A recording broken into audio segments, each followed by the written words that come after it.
কোনো মানসিক বা শারীরিক বিকাশ হবে না।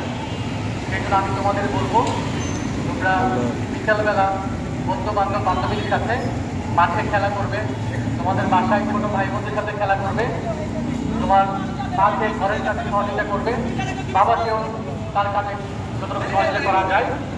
আমরা সবসময় আমাদের শিক্ষকদের কথা মেনে চলবো।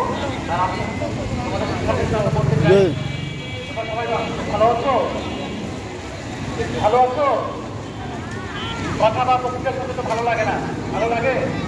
এই যে আমরা বড়রা যারা আছি এখানে বক্তৃতা দিচ্ছি, উপদেশ দিচ্ছি, কথা বলছি, আসলে ছাত্র অবস্থায় তোমরা যারা আছো এই বয়সে উপদেশ বা কথা বলতে ভালো লাগে না। তোমাদের সেই বয়সে আমারও ভালো লাগতো না, বলতে কি দরকার তারা এসে কথা বলে, প্রধানমন্ত্রী বিদ্যাপতি বক্তৃতা দেয়, ভাষণ দেয়, আমরা কি ভাষণ করতে আসছি?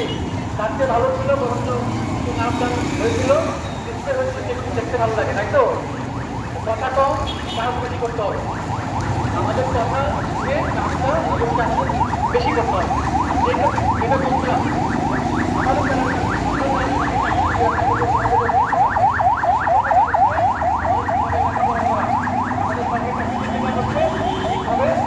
দায়িত্ব পালন করা, ঠিক তেমনইভাবে তোমরা যারা শিক্ষার্থী আছে সেখানে আসো, তোমাদের মূল একমাত্র দায়িত্ব পড়াশোনা করা, এর বিকল্প কিছু নাই। তোমরা বলতে পারো পড়াশোনা তারা কতক্ষণ করে, পড়াশোনা একটা কতক্ষণ করে তাহলে কতক্ষণ করো? তোমরা যারা রোডে এক আসো একটু বলবো আমাকে, সারাদিন কতক্ষণ পড়াশোনা করো? কেউ হচ্ছে এখানে রোডে আছে, কেউ কোনো কাছে নেই?